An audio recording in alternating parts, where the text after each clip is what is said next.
Assalamualaikum warahmatullahi wabarakatuh.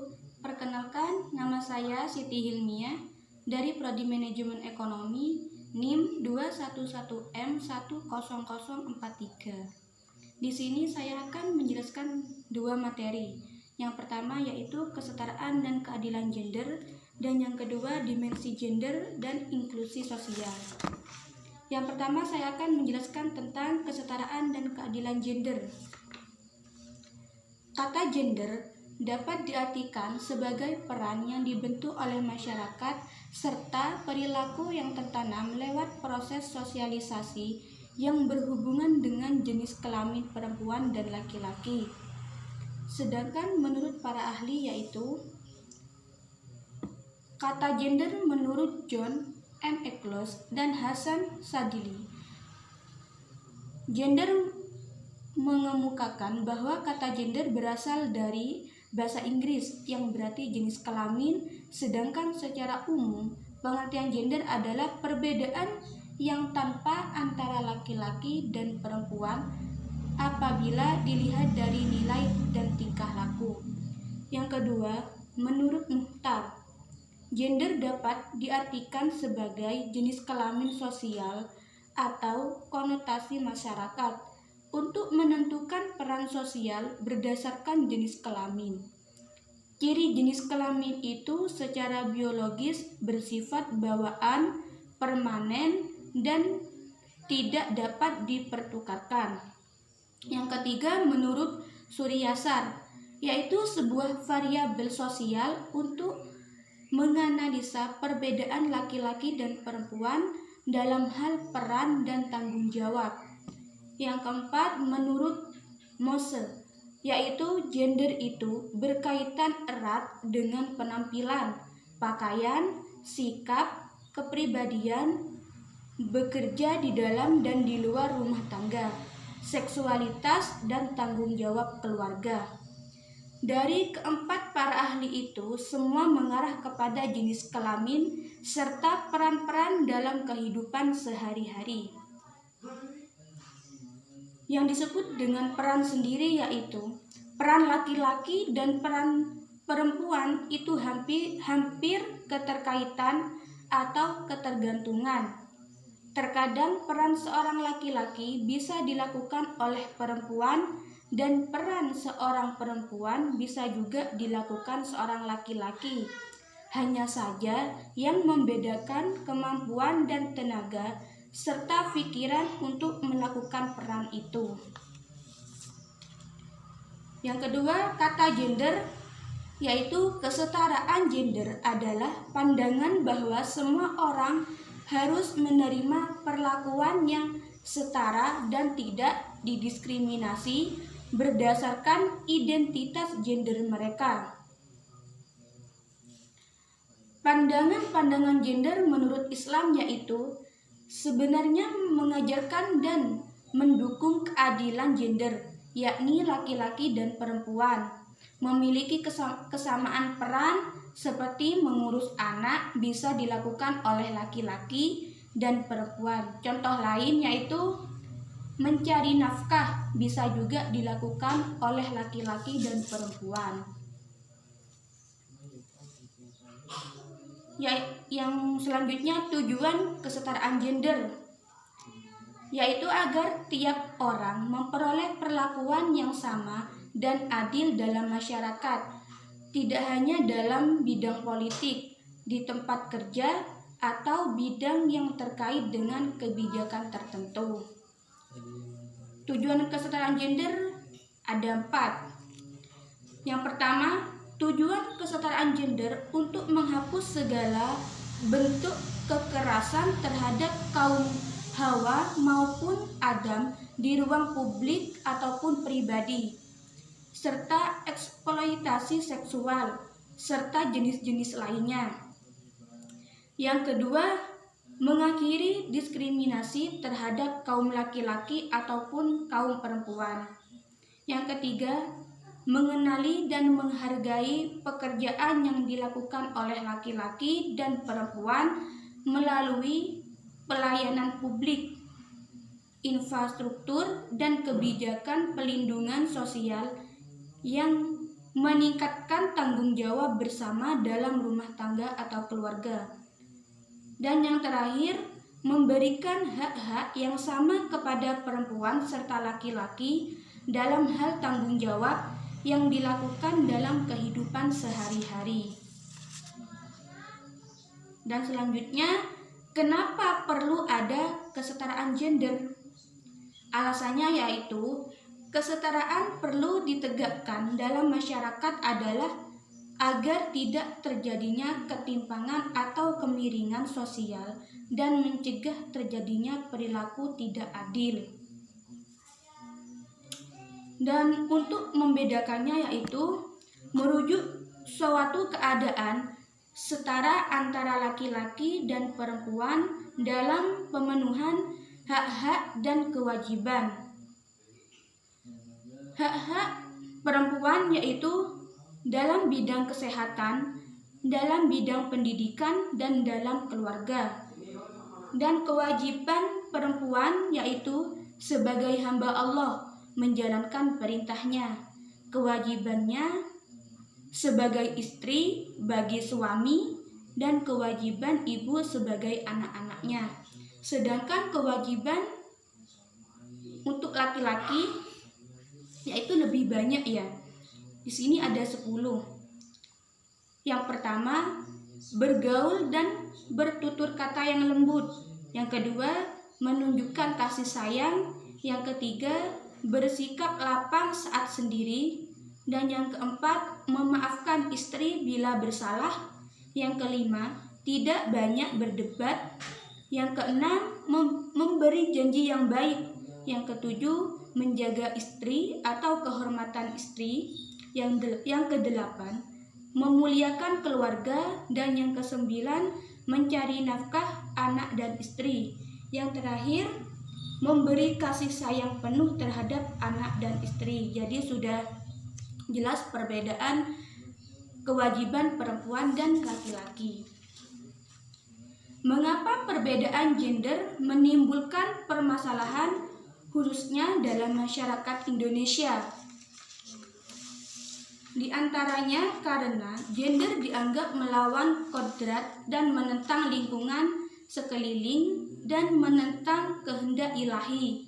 Hal ini menyebabkan seakan-akan gender menciptakan dikotomi antara laki-laki dan perempuan, dan dipandang seakan-akan gender adalah perlawanan perempuan terhadap laki-laki.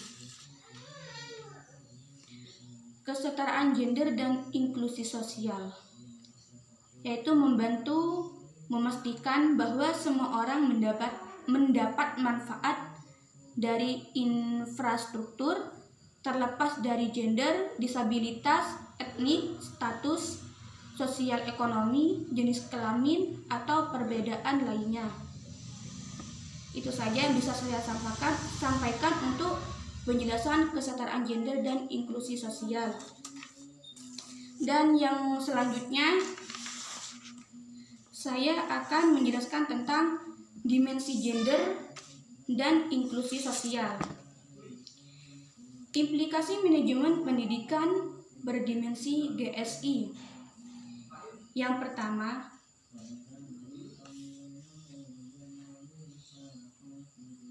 pimpinan yang peka. Yang kedua, pendidik yang peka dan terampil dan berkesinambungan menerapkan pembelajaran berdimensi atau GSI. Yang ketiga, staf.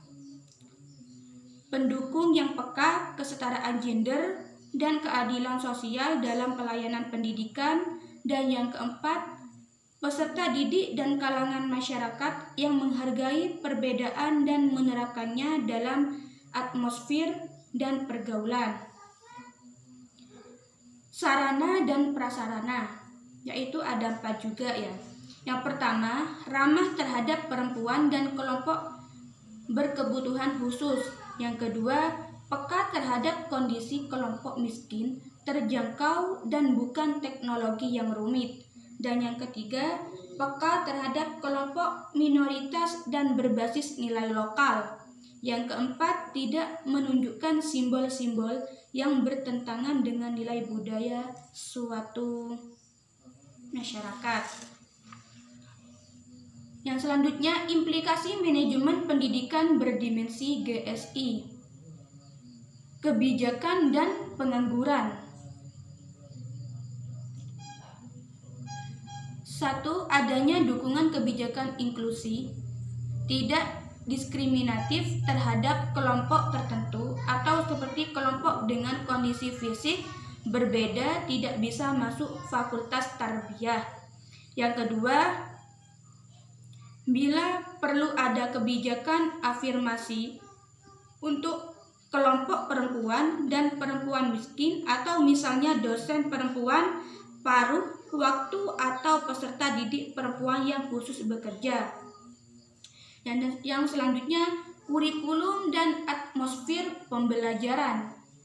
Yang pertama, media yang terakses oleh semua kelompok kondisi peserta didik. Yang kedua, model pembelajaran aktif dan memastikan partisipasi semua kelompok. Yang ketiga, pelibatan peserta didik dalam diskusi kritis pembelajaran berbasis pada peserta didik atau bukan pada guru, sehingga memungkinkan peserta didik memiliki pandangan yang berbeda dengan pendidikannya. Aspek-aspek GSI. Yang pertama, akses, kesempatan yang sama dalam memperoleh hak-hak dasar. Yang kedua, partisipasi, pelibatan yang seimbang dalam memperoleh sumber daya, 30% perempuan. Yang ketiga, kontrol, yaitu keterlibatan dalam pengambilan keputusan. Yang keempat, manfaat, keterjangkauan untuk mendapatkan hasil yang sama dari pembangunan. Yang selanjutnya, komponen manajemen GSI. Yang pertama, kebijakan, visi, misi, dan kurikulum. Yang kedua, SDM, yaitu pendidik, tenaga kependidikan, dan anak didik. Yang ketiga, sarana dan prasarana. Dan yang keempat, budgeting. Pendidikan manajemen pada prinsipnya merupakan suatu bentuk penerapan manajemen atau administrasi dalam mengelola, mengatur, dan mengalokasikan sumber daya yang dapat dalam dunia pendidikan. Fungsi administrasi pendidikan merupakan alat untuk mengintegrasikan peranan seluruh sumber daya guna tercapainya tujuan pendidikan dalam suatu konteks sosial tertentu. Secara operasional, manajemen pembelajaran merupakan pelaksanaan fungsi-fungsi manajemen pada komponen pembelajaran, yaitu siswa, guru, tujuan, metode, sarana atau alat, dan evaluasi. Yang selanjutnya, karakteristik pendidikan berdimensi GSI. Di sini ada 5, yaitu yang pertama, peserta didik itu berbeda. Yang kedua, semua peserta didik dapat belajar. Yang ketiga, menyediakan akses, partisipasi, kontrol, dan manfaat dalam sumber pengetahuan. Yang keempat, mengubah sistem layanan pendidikan agar sesuai dengan peserta didik. Yang kelima, mewujudkan keadilan dan kesetaraan. Strategi pembelajaran merupakan gabungan dari beberapa rangkaian kegiatan, cara mengorganisasikan materi pelajaran siswa, bahan, peralatan, dan waktu yang digunakan untuk proses pembelajaran dalam mencapai tujuan kegiatan pembelajaran yang telah ditentukan.